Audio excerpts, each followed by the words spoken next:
Μανούσος ο Χρυδάκης. Φίλες και φίλοι και χαρά. Επάνουμε και σήμερα να πούμε, διότι τα γράμματά σας πάλι, σαν την άλλη τη φορά να πούμε, με κάμανε να έρθω παπέρα σας πω για ένα θέμα που είναι λίγα πικάντικο. Το λοιπόν. Όλοι μου γράφετε να πούμε στα γράμματα να σας πω, λέει, τα συμβαίνει με την Τζούλια, τα συμβαίνει με την Τζούλια. Εμείς επαπάνω δεν κατέβα από τούτα να πούμε, δεν βλέπαμε τα πρόστιχα. Άρα τέλος πάντων. Λοιπόν, εφού ήξερε ο τόπος να πούμε για εκείνο που είχε βάλει τη σαμπάνια να μου είχε κατέντα την έκανε.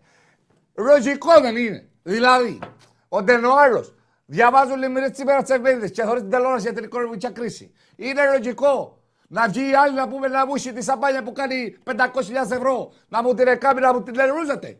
Δηλαδή, αν είχε βάλει να πούμε λίγο ρετσίνα, λίγο μαρουβά, λίγο κάτι της, λίγο ρωμαϊκό να πούμε, ναι, ούλος ο κόσμος θα ήταν ευχαριστημένος. Μα δεν γίνεται, σου λέει τούτη είναι η αδικία. Δεν γίνεται να μου είναι στα ρούξ τα δωμάτια και να μου ρούζετε τις σαμπάνιες και εγώ να μην έχω μαντήλα κλάψω. Δεν γίνεται. Τέλος πάντων. Γι' αυτό εβούηξε ο τόπος. Όχι πως έκαμε πράγμα κακό η κοπελιά. Όχι. Τέλος πάντων. Εντράκαρε να πούμε και τα πέταξε ούρα όξο. Ούρο, το σχέδιο ούρο τόνες και μάρες και μάρες. Το σύστημα ούρο, πράγμα δεν να πούμε είναι κρυφό πράγμα. Δηλαδή, εμείς και ο παπάς από την Ευάντηξα την έχουμε δει έτσι. Τέλος πάντων, μεταξύ μας, μη βγει παρά όξο. Λοιπόν. Και την έβαλε και στο δωμάτιο, λέει, ότι βλέπει πώς θα σε λέω, δεν γατέω πράγμα καινούριο. Λοιπόν, και την έβαλε και πέρα στο δωμάτιο να πούμε και τη... Και τέλος πάντων, φώνιαζε. Και πώς δεν φώνιαζε έτσι, δηλαδή με τούτο το πράγμα εγώ απορώ πως έκαμε επιτυχία. Αν πιάσεις την κατσίκα έτσι που την έχεις μπουζιασμένη και την πιάσεις κάτι και την πατάς στο πέτι και πιάνεις το μαχαίρι και την εξακουλουριάζεις, ποια πολύ φώναζε και να πάρει την κατσίκα που την εξαλούριζαν να πούμε στο λαιμό. Δηλαδή το συναφωνεί, μυρμητζάσαν τα αυτιά μου ρε παιδιά. Και έκαμε επιτυχία όλο το πράγμα. Από όλα τσίστε θα αρχίσω να φωνάζω κι εγώ, μπας και γεννούμε πολλές. Τράμπηκα όσον αφορά αυτό που σου είπα και πριν. Δεν περίμενα όλη αυτή την κατακραυγή.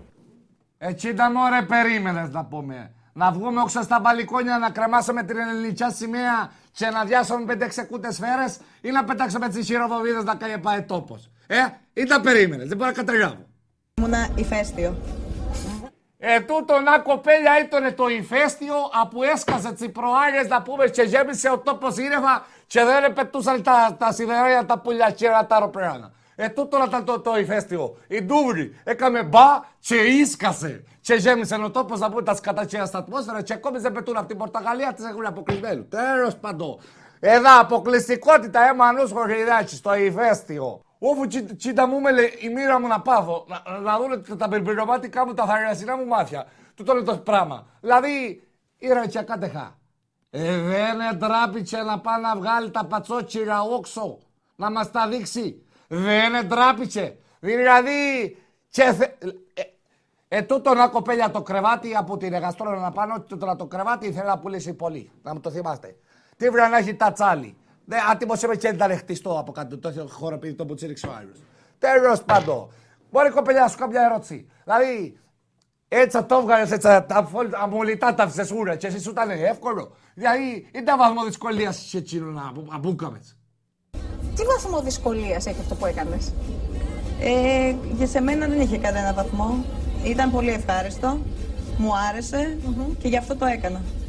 Εγώ θέλω να κάνω την άλλη την ερώτηση, να πούμε, ρωτώ για δεν γατέω. Όποιος γατέει να μου πει μανούσος, κιόσος εγώ γλιώσος, joytv.gru. Εκείνος σας από την, πώς θα το πω μωρέτσα ευγενικά. Εκείνος σας από την ίσκαυτε να πούμε. Του κολλήσανε τα έσημα βαρέα και αθιζίνα. Του κολλήσανε διότι ακριβώς όπως το λέει η λέξη εκείνο να ταιριάζει. Λοιπόν, βαρέα και αθιζίνα γιατί έτσι από την ίσια να πούμε από μπροστά. Και κουνιούνταν τα ταλαβέρια να πούμε και πιέναν να πηγαίνουν πάντα στην άλλη 8 χιλιόμετρα. Αυτός ήταν να πούμε στη σέντρα και τώρα κολομέρι στον γκολ και τ' άλλο γκολ. Τέλος πάντων, ναι, έτσι να πούμε που την είχε. 1000% πρέπει να πει η χολυστερίνη μου. Εμένα μόλις την είδα. Ξέρω να φαντάσου πόσο θα ανέβηκε. Τέλος πάντων, μη τι μου κύριε, δεν μπορώ να καταλάβω. Η αλήθεια είναι βέβαια πως μου κάμανε και εμένα μια πρόταση. Γιατί ο Άρος λέει. Με τα ηφαίστεια και αυτά δεν μπορούσε να έρθει από τη Γαλλία. Μου κάμανε μια πρόταση και εμένα να πάω να παίξω. Άρα εκτός του μου ζητήξαν να ξηρίσω πάνω τον πέτη, μου πάνε να κόψω το μουστάκι. Και εγώ τέτοια πράγματα δεν κάνω. Γι' αυτό λοιπόν, επειδή είμαι καλός μαντιναδολόγος, θα σε πω τη μαντινάδα σαν απάντηση. Άντε να πά να θέσετε, να πά να κοιμηθείτε. Μα μένα οι χάρες μου κρυφές, ποτέ δεν θα τσιδείτε. Λοιπόν, Μανούσος Χοχριδάκης, Μανούσος, κύριος Εσογωγλιός, enjoytv.gru, να τα ρέμενε τέτοι του τέτοι και ό,τι άλλο θέλετε παθανείμαι. Λοιπόν, ώρα καλή, τα ρέμενε.